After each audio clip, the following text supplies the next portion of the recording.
వస్తుంది. Carbon dioxide, భూగర్భ జలం, నది, వర్షం, కార్బోనిక్ ఆమ్లం, కార్బైడ్ కాల్షియం కార్బోనేట్, కార్బోనేట్ ఆమ్లం, కాల్షియం బై కార్బోనేట్, అలా మారిన కాల్షియం బై కార్బోనేట్లు సులువుగా నీటిలో కరిగిపోయి ఈ గుహలను ఏర్పరిచాయి.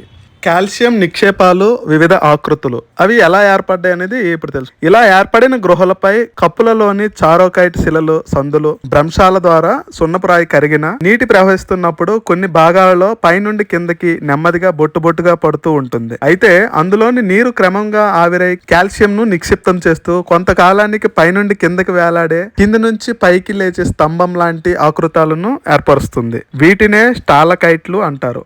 ఇవి మనకు ఆ గృహలోని మానవ మెదడు, శివలింగం, డైనోసార్, మొసలి, శివపార్వతి, తల్లి బిడ్డ, ఋషి, సాయిబాబా, తేనెపట్టు లాంటి వివిధ రూపాలలో ఏర్పడి చూపరులను కనువిందు చేస్తాయి.